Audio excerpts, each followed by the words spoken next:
Hello guys, अवचेतन मन की शक्ति के द्वारा आज हम शराब से छुटकारा पाने के कुछ उपाय बताएंगे। किस तरह से हम अवचेतन मन का प्रयोग करके शराब से छुटकारा पा सकते हैं। समस्याग्रस्त शराबी लंबे समय तक मदिरा का सेवन करते हैं। उन्हें लगता है कि उन पर पीने का कोई जुनून सवार हो जाता है। वह अपनी आदत या लत का शिकार हैं। वह अपनी आदत से लाचार हैं, क्योंकि नशे की हालत तक ले जाया जाने वाला कार्य इतनी बार दोहरा गया है कि यह उसके अवचेतन मन के लिए एक व्यक्तिपरक ढांचा बन चुका है। शराबी अपने लोभ के आगे घुटने टेक चुका है और उसे यही लगता है कि उससे फिर से यही गलती ना हो जाए। यही बात उसके हारने में योगदान देती है, क्योंकि वह अपने अवचेतन को अनजाने में यही सुझाव दे रहा है। शराबी की कल्पना ही उसे बार बार शराब की ओर वापस लाती है। अवचेतन मन पर छपी छाप की बदौलत ही वह शराब पीने की ऐसी प्रतियोगिता की कल्पना करता है जिसमें गिलास भरे और खाली किए जा रहे हैं। फिर वह इसके बाद मिलने वाले आराम, आनंद और तनाव मुक्त एक एहसास को महसूस करता है। अगर वह कल्पना को ढील दे तो वह बार में चला जाएगा या शराब की बोतल खरीद लेगा। शराबी मदिरा सेवन की लत से छूटने के लिए अक्सर अपनी कोशिश और इच्छा शक्ति का प्रयोग करता है, परंतु कोशिश जितनी बढ़ती है वह उतना ही निराश के दलदल में फंस जाता है। कोशिश से ही उसकी हार होती है और मनचाही चीज का उल्टा हाथ आता है। इसकी वजह साफ है, उसके दिमाग पर यही हावी रहता है कि वह इस आदत से उबर नहीं सकता। अवचेतन सदा प्रबल विचार के बस में रहता है।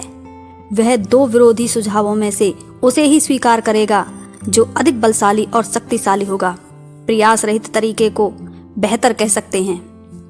पहले पैग से शराबी हरकत में आ जाता है, जो उसके अवचेतन में बसी एक आदत का नतीजा है। स्कूल के उपचारकर्ताओं ने दिया था एक नियम। इसका मतलब ये है, जब आपकी इच्छा और कल्पना में बैर होता है तो कल्पना की जीत होती है। मिसाल के तौर पर आप किसी शराबी को कहते सुनेंगे, मैंने बहुत कष्ट सहा, शराब छोड़ने की कोशिश की और पूरी संकल्प शक्ति लगा दी। उसे एहसास दिलाना होगा कि यही उसकी भूल थी और इसे दूर करके ही अपनी आदत पर काबू पाया जा सकता था। मिसाल के लिए, अगर आपको किसी फर्श पर तख्ते पर चलने को कहें तो आप आराम से चल सकते हैं। अब अगर उसी तख्ते को दो दीवारों के बीच में फिट कर दें और ऊंचाई पर लगा दें, तब भी क्या आप उसी तरह आराम से चल सकेंगे? आपकी चलने की इच्छा पर आपकी कल्पना हावी होगी। आपको अपने गिरने का भय होगा। जो भाव प्रबल होगा उसकी ही जीत होगी। आपकी चलने की इच्छा, कोशिश या संकल्प पलट जाएगा और आपके गिरने का भय आप पर पूरी तरह से हावी हो जाएगा। अगर एक आदमी कहता है, मैं शराब छोड़ना चाहता हूं पर नहीं छोड़ सकता, जो हो सकता है कि वह ऐसा करना चाहता हो, पर जितनी ज्यादा कोशिश करता है उसकी उतनी ही हार होती है। अपने अवचेतन मन को संकल्प शक्ति के बल पर ही समझाने की कोशिश न करें। वह हमेशा विरोधी वाक्यों से प्रबल भाव को स्वीकार करता है। जैसे कोई गरीब आदमी अपने आप को अमीर कहेगा तो हो सकता है कि वह और भी गरीब हो सकता है। दरअसल उसके मन में संपन्नता से ज्यादा निर्धनता का अभाव है, इसीलिए वह इस तरह के वाक्य बोलने पर भी उसमें विश्वास नहीं रखता। यही लॉ ऑफ रिवर्स एफर्ट्स का नियम है। दूसरे शब्दों में, आप जो चाहते हैं उसे उलट नतीजा सामने होगा।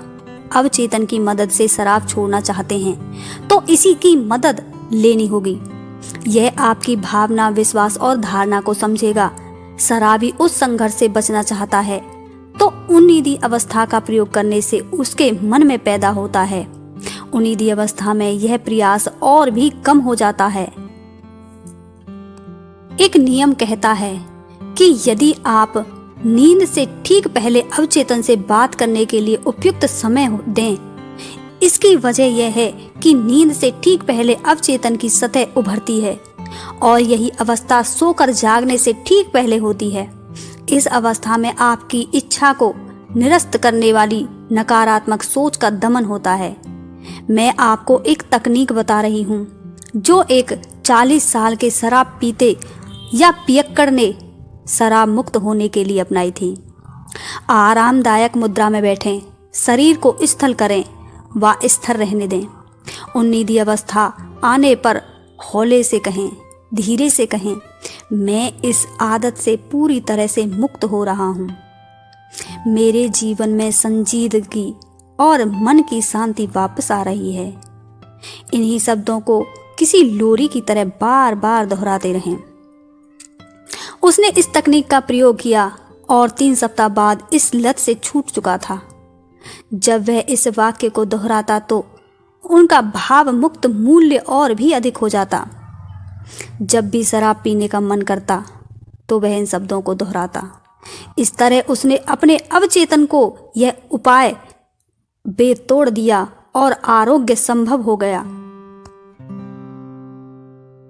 एक आदमी के साथ कई बार ऐसा हुआ। संकल्प शक्ति कुछ समय के लिए इच्छा को दबा देती थी, पर मामला दबने से और भी बुरा असर सामने आता था।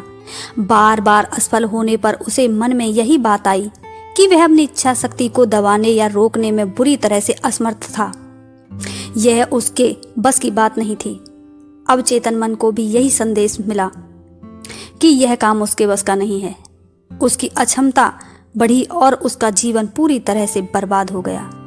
मैंने उसे सिखाया कि चेतन और अवचेतन मन के बीच तालमेल कैसे बिठाना है। जब इन दोनों के बीच सहयोग होगा तो उसकी इच्छा या विचार साकार रूप से अपने आप जन्म लेंगे। उसके तर्कशील मन ने माना कि भले ही उसकी कंडीशन नकारात्मक थी, पर वह उसे सकारात्मक रूप दे दर्शा रहा था। उसने यह सोचना बंद कर दिया था कि वह इस आदत को बस में नहीं कर सकता था। उसने यह भी समझ लिया कि उसकी अपनी सोच ही आरोग्य में बाधा दे रही थी। इस तरह उसे मानसिक सुधार का अवसर ही नहीं मिला। जहां भी प्रतिरोध हो उस जगह बल का प्रयोग नहीं करना चाहिए। जब मन समस्या का हल तलाश रहा हो तो यह समस्या पर विचार नहीं करता। इस आदमी ने अपनी आदत बदली। यह स्वयं को एक आरामदायक स्थल अवस्था में लाता और अपने मन में अपने वांछित नतीजे को स्वीकार करता और उसकी तस्वीर भी देखता। वह जानता था कि उसकी छाप अवचेतन पर भी जा रही है।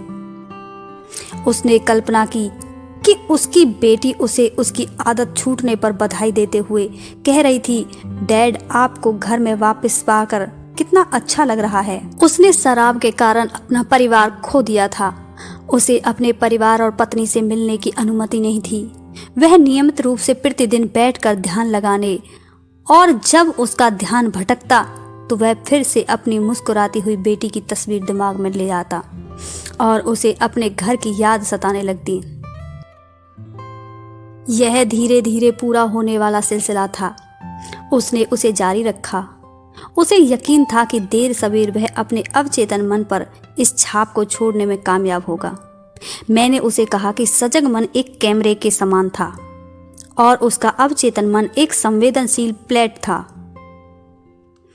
जिस तरह तस्वीर की छाप अंकित होती है, इस तरह उस पर गहरा असर हुआ। उसका मकसद यही था कि किसी तरह भी आप छाप अंकित हो जाए।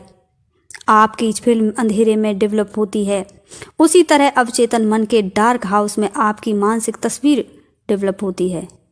उसे एहसास हुआ कि उसका सजग मन किसी कैमरे की तरह था। उसने कोई प्रयास नहीं किया, कोई मानसिक संघर्ष नहीं किया। उसने धीरे से अपने ध्यान और केंद्र को सामने दिख रहे दृश्य पर एकाग्र कर दिया। वह हकीकत में खो गया, जैसे स्पंज पानी को सोख लेता है।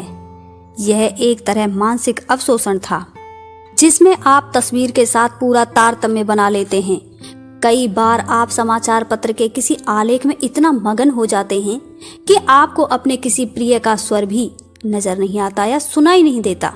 वह बार बार इस मानसिक माहौल में गया और अपनी बात को कई बार दोहराया। वह जानता था कि उसका आरोग्य निश्चित रूप से होगा। जब भी शराब पीने का मन करता तो वह अपनी मुस्कुराती हुई बेटी को अपने गले लगाता हुआ देखता। उसकी सफलता का राज यही था कि वह अपने मन में तैयार हो रही छवि के लिए पूरी तरह से आत्मविश्वास से भरपूर था।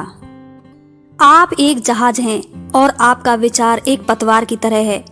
पतवार की दिशा बदलें, जहाज की दिशा स्वयं बदल जाएगी।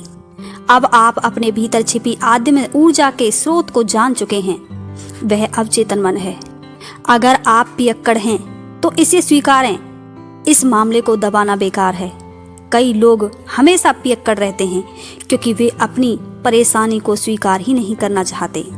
आज की वीडियो में सिर्फ इतना ही। नेक्स्ट वीडियो में आगे की प्रक्रिया समझाऊंगी। वीडियो अच्छी लगी हो तो लाइक करें, सब्सक्राइब करें, कमेंट करें। Thank you for watching video.